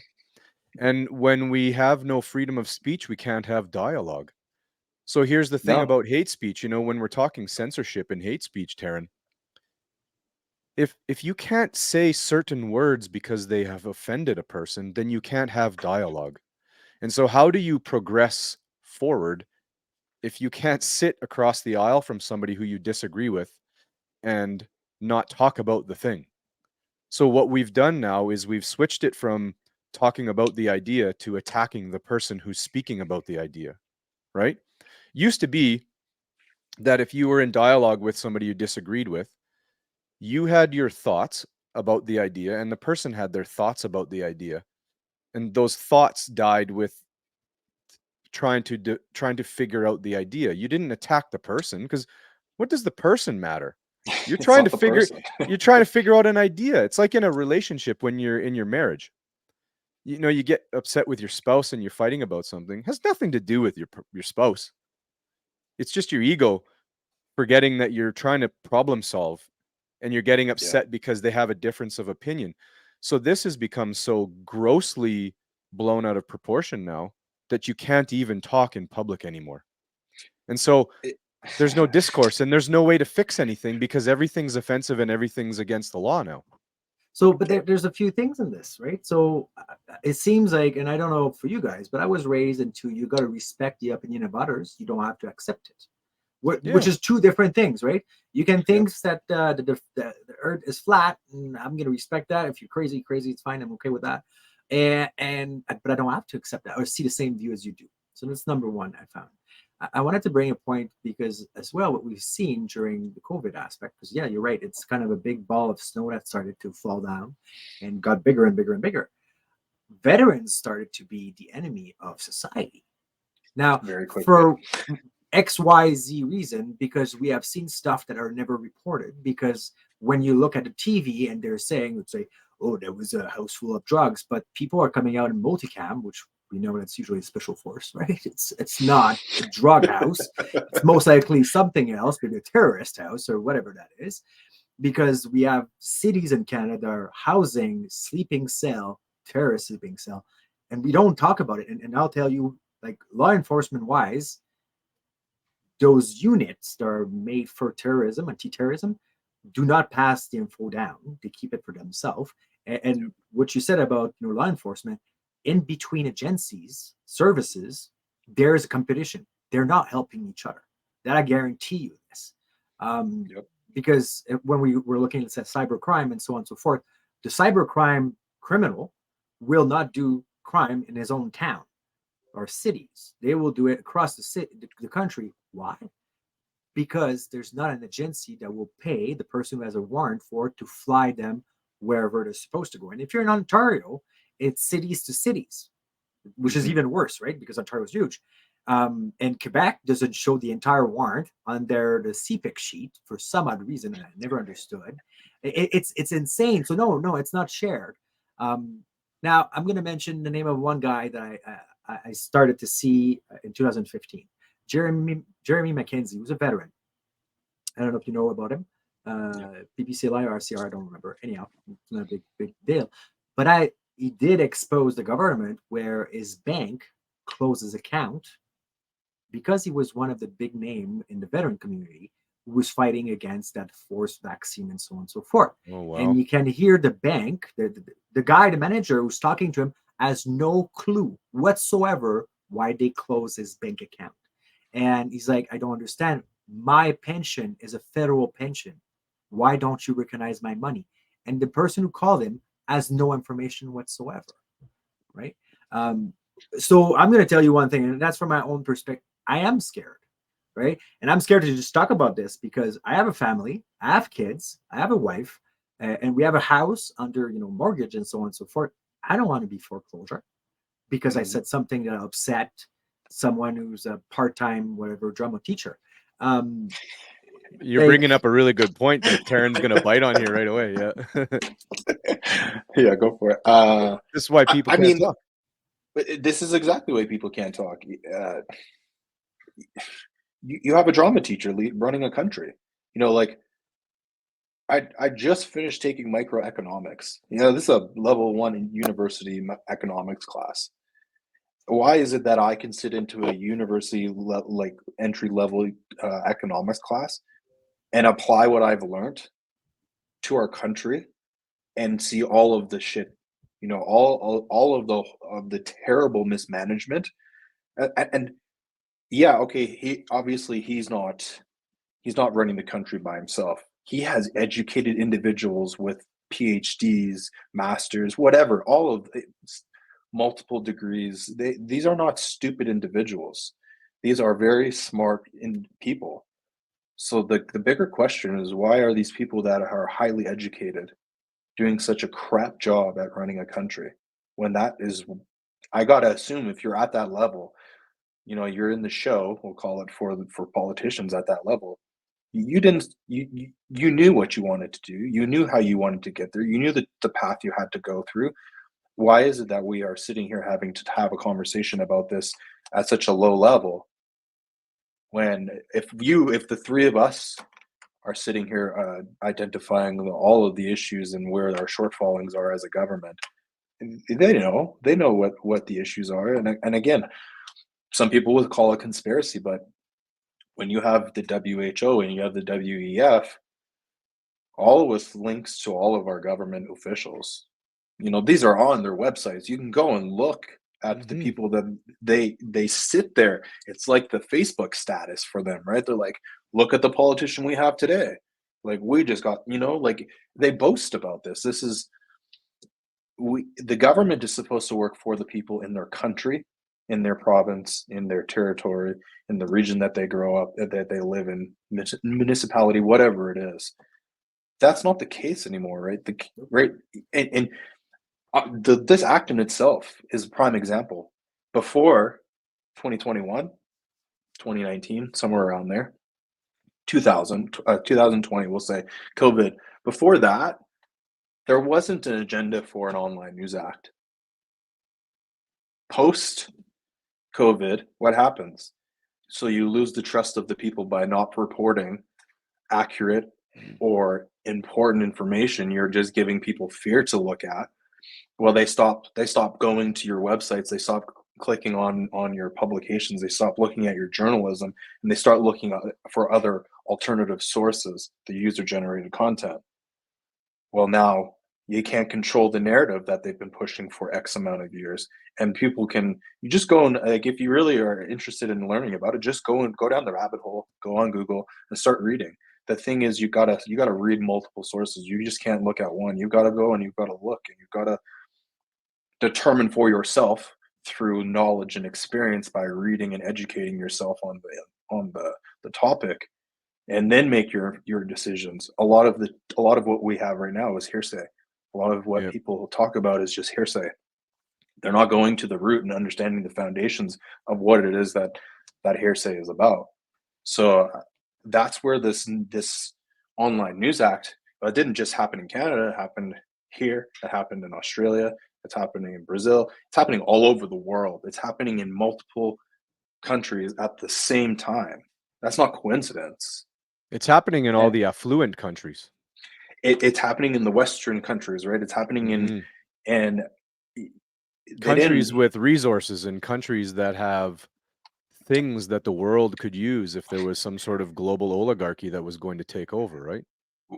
I actually like to compare Napoleon and how he was basically destroyed by what I would call the West at that point in time. He's, love him or hate him, I mean, he did a lot of great things in the world, and he highlighted a lot of things about the world that was wrong. And when I say that, I mean, he challenged monarchy. He challenged the traditional way of having a monarch, having absolute power. Yes, he was that too, but he got ousted and exiled because he pushed against the establishment.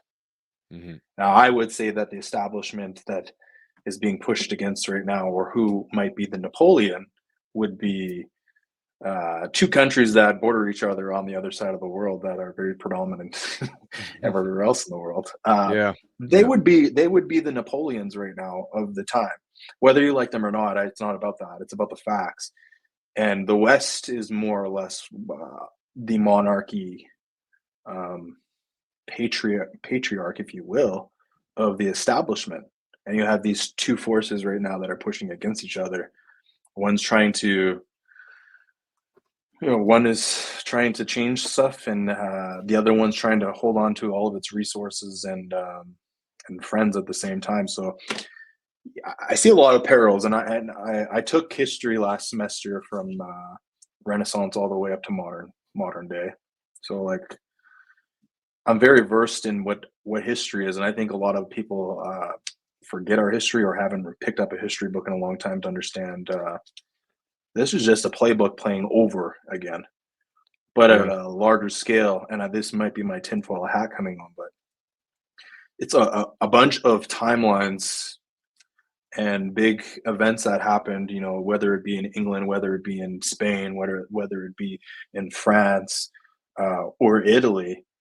They've kind of all come to this point right now where we are, and they're all kind of happening at the same time in different places in the world.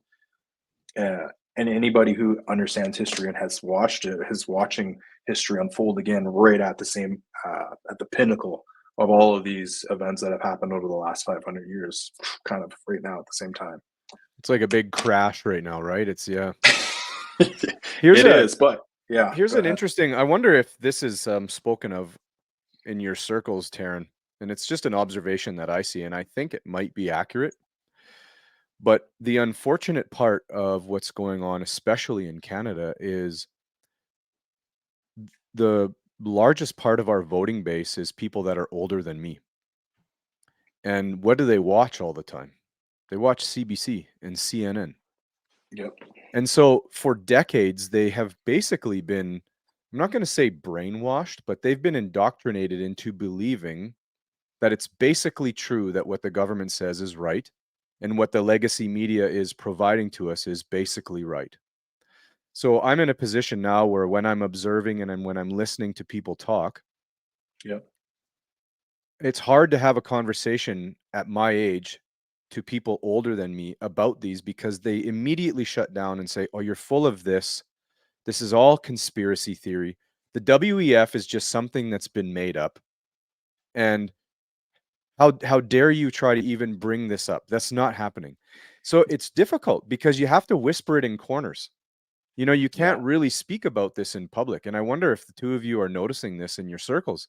It's really difficult to have these conversations with people because the younger kids, the younger generations, they almost don't care because they're too bound up in the difficulties of their life and how difficult and how challenging things are. And we could get into that because of the education system and all kinds of other things. And then people older don't want to hear it because they've been indoctrinated by legacy media for so long that they just happen to believe it all. And they won't listen to the alternative source.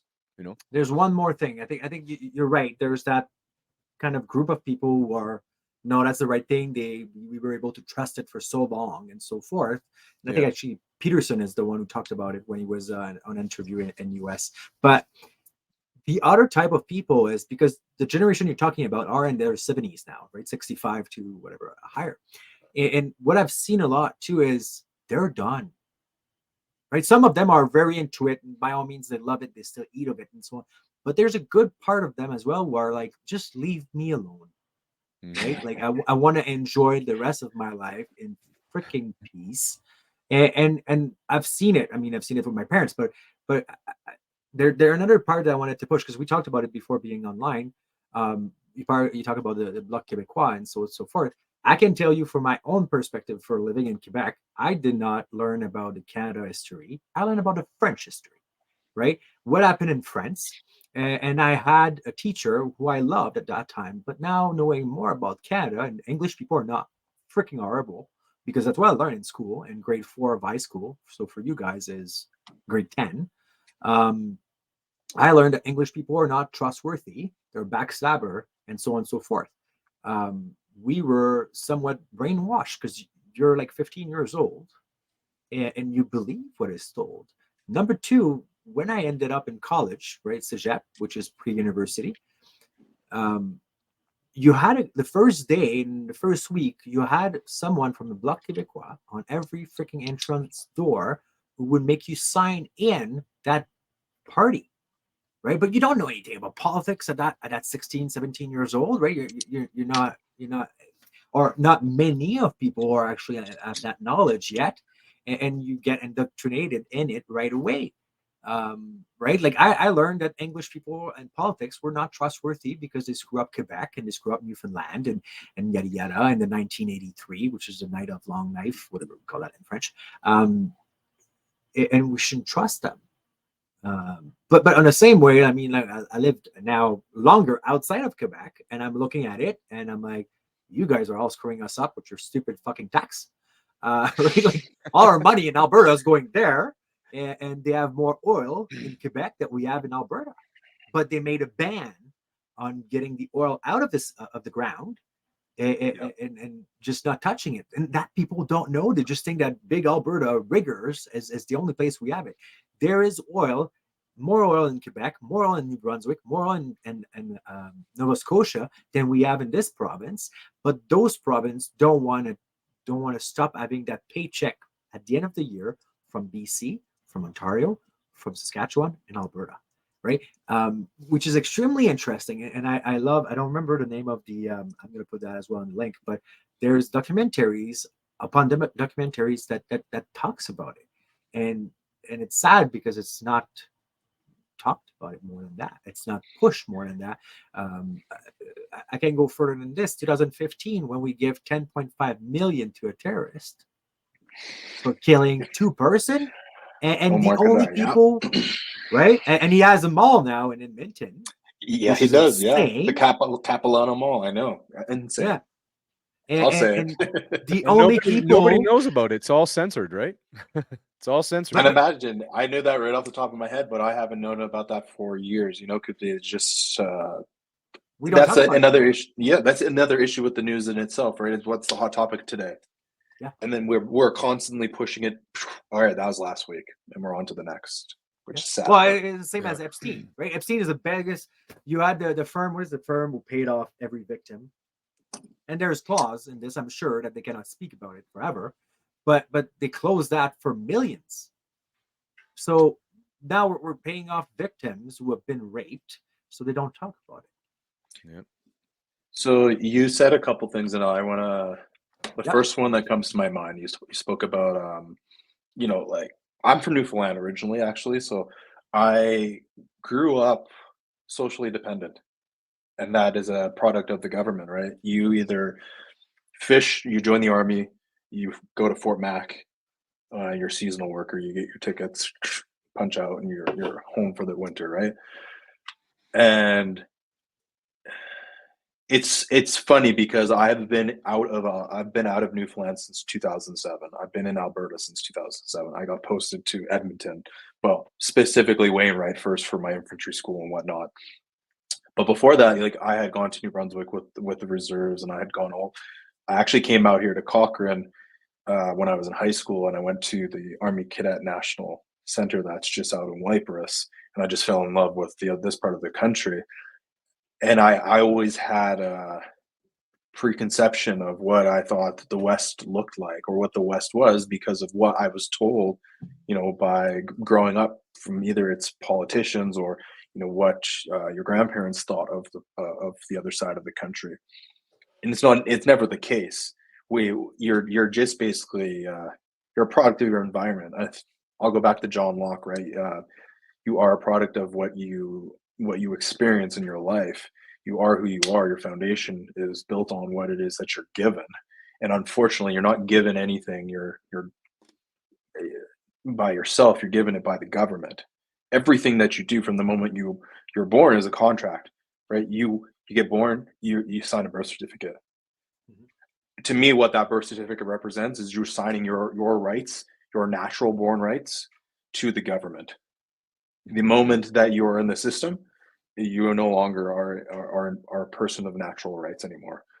You have your rights are given to you by the government. The other thing you spoke about, and it goes back to Alberta, is global carbon emissions.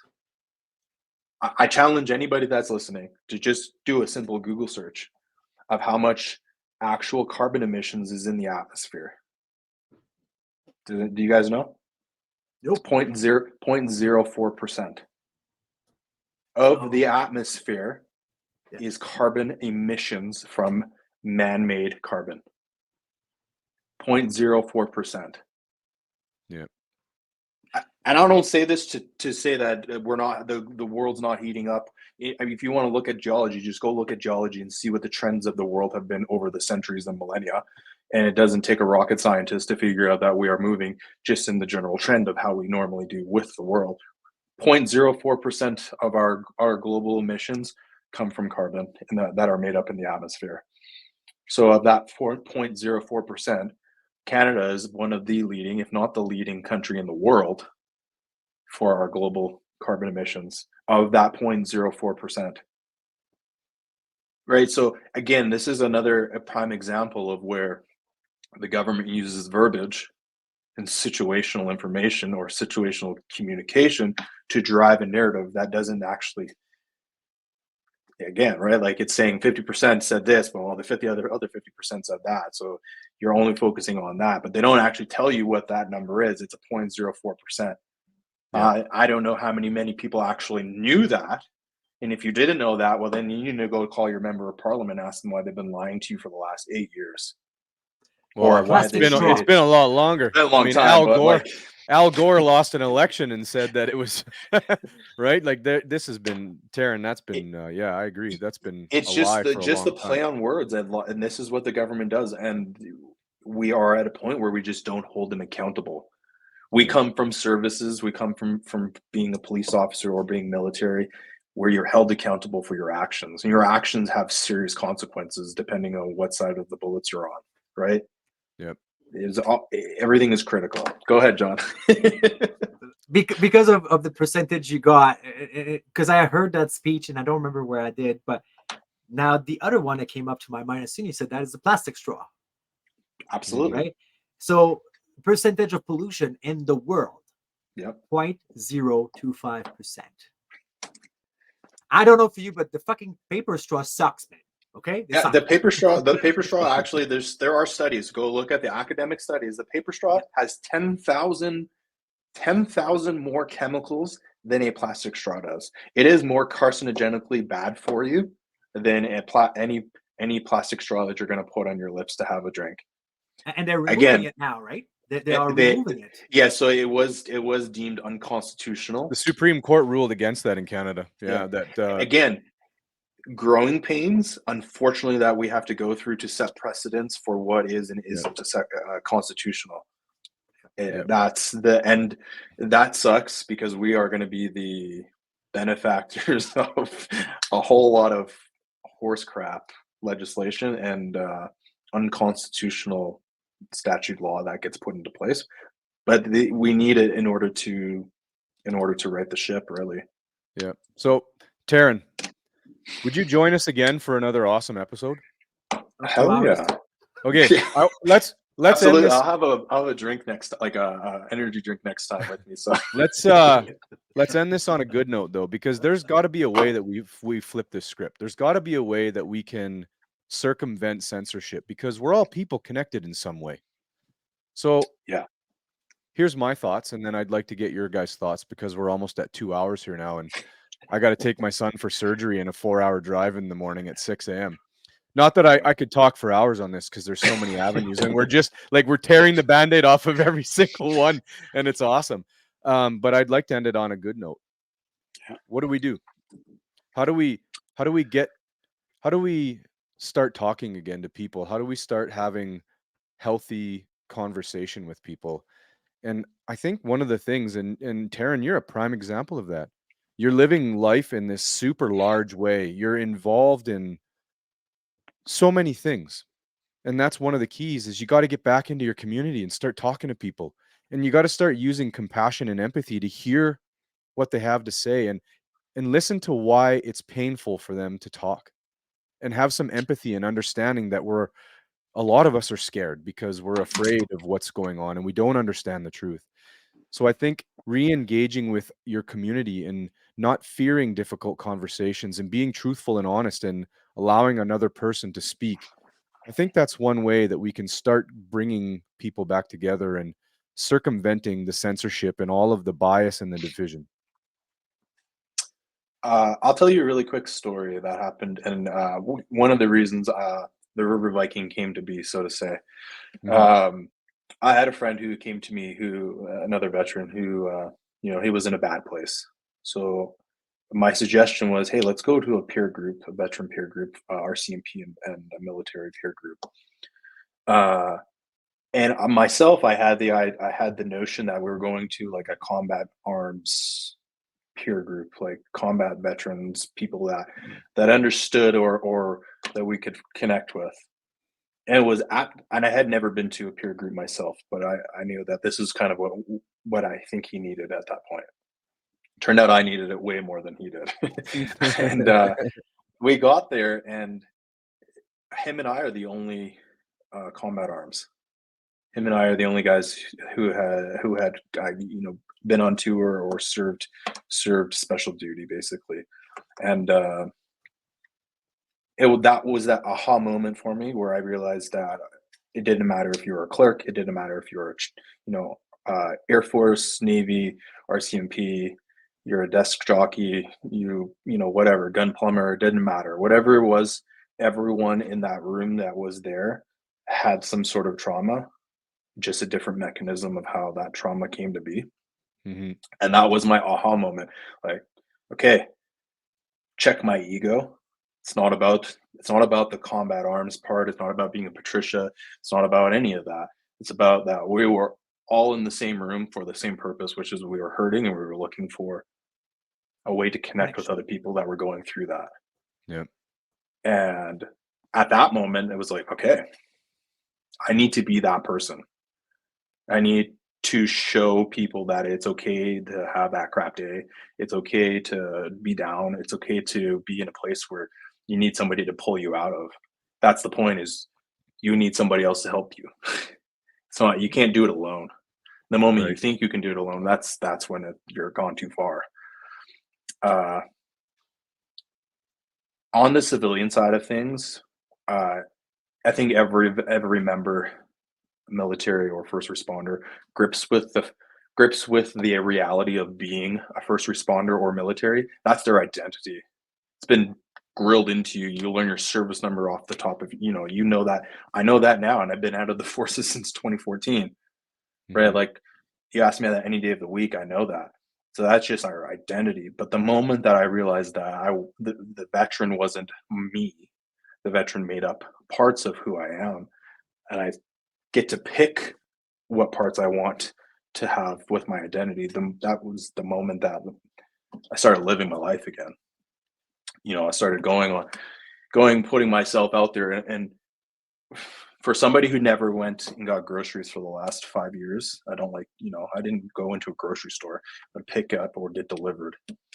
Going to university, like in a campus setting, 5 days a week, was something that I felt was daunting. And Veterans Affairs, my case manager, called me probably like a month into my first semester and said, "How are you?" And I said, "You guys should have made me do this a long time ago. You guys should have made me get out into the uncomfortable," which that's what it was at that point. Was I had to put myself back into society where I had Mhm. been. Like, COVID happened, and every veteran and first responder was like, "Yeah, cool. I can hang out in my basement and wait all day long," because that's when you're used to doing that. And that is it bred that sedentary life where you're just okay with it. But I told them, you would save so much more money at Veterans Affairs if you asked the veterans when they come on, what do you want to do? What's going to fulfill your life? So you don't have the mental health relapse that you were talking about earlier, John. You don't have those mental relapses because you're giving that person purpose again. And what every veteran and first responder lacks when they come out of the service is purpose, direction, regiment. You don't have it. Yeah. But if I was to say, hey, okay, here, sign off, you're out of the military. And the next day you go into a Veterans Affairs office and you sit with a case manager and they say, what do you want to do? And you just tell them and they say, okay, let's make it work. The amount of money, it's the same as healthcare. Okay, you're going to bring in an addict to ICU. You're going to give them $100,000 worth of services, between whatever it is that you're hooking them up on or the drugs they need to detox or whatever it is. And a week later, they're going to be back there. And they're going to spend another $100,000. When really what you need to do is immediately do intervention. And you need to stop what it is that's doing permanently, not give them a quick fix and send them out the door. And then they're back at your, the amount of money that would happen would be saved for the country as people who pay taxes if you would just try and fulfill people's lives versus just pumping them full of either, marijuana. It doesn't matter. Whatever it is. Oh, you have depression, you have PTSD, we're going to give you these drugs, you're going to chill, you're going to be happy. But you're not going to be happy. At least that wasn't the way for me, right? I needed to be back into. I think the word is fulfilled. I needed to be fulfilled, and for me to be fulfilled specifically, I need to be back around people. I need to be able to talk to people and interact. In the military, you kind of become a chameleon, right? You learn how to adapt to the different groups of men or women that you're around, because it's like a prison, right? In the sense of like you have different cliques, you have different groups of people, right? And different trades, different everything. But when you go into a situation like that, you're able to adapt and overcome whatever it is. And for me, I just needed to go back to society and engage with people. And I think show them what it is that everyone's lacking. You know what I mean? The compassion, the willingness to say hello. I don't care who you are. I say hello to everyone on campus. Some people might find it creepy, sure. But I enjoy it. I like pushing people and them not expecting for them to get engagement. I think that's what everyone's lacking is like genuine connection with people in general. 100%. Short, medium answer there. No, it's perfect. No, I like it. It's great. I'm gonna go with something else. It's gonna be all in French. You can have a translation at the bottom. I've heard. So I took a course in California, I think 2 years after being off, and they start by explaining that the word offended or being offended is overly used. But it is a feeling. Until you put a feeling to words, you're not offended. So if I'm telling you you're totally crazy and it hurts you, it's because you put matter. You cared about what I said. So what I've been teaching to my two kids, and obviously the oldest one, because the 21 months is not really enough able to speak yet. Not quite there yet. No, he's brilliant. But it's going to come. Is you will create what you hear, and what I mean by this is you don't have to be offended by someone hating you. There will be people who's going to like you. There will be people who don't like you, but you got to respect what comes out of it. And you have to respect people because you never know what's going on in their heads. You never know what's going on in their life and so on and so forth. So there are some people who might battle their entire life. There are some people who will coast their entire life. It doesn't matter. If someone, or whatever, the TV tells you something, you are in charge of how you're going to process it and nobody else. So if you want to be pissed because it said X, Y, Z, it is your choice. If you want to be offended, it's not by someone telling you that you're totally crazy or whatever, it doesn't exist, or again, X, Y, Z. You will make their word matter and you will react to them. So it's up to you to actually just coast through it or battle. And I mean, this is why we can sit here and we might not have all the same view in the world, but still talk about it. And I think that's what matters, right? Because I don't think that your word is more important than my word, but I'm very curious about what you have to say. And this is why we were supposed to record an hour and we're at 2 hours right now. Because it's interesting, because it's different, because your view is different than mine and his view is different, and so on and so forth. And that's the beauty of podcasting. It's touching base with people who are different, right? And we can do it now from across the world, right? And that's the Absolutely. beauty of freedom of speech, and it's the beauty of conversation with people, and why it's so important that that doesn't erode to nothingness. And I think we can probably end it there, guys. That was fantastic. Thank you, Terran. It was an honor to have you on. It was. I really appreciate it. I just this is what I want to do. I want to educate people on just functioning in society, like as a Mhm. functioning society and not a dysfunction society.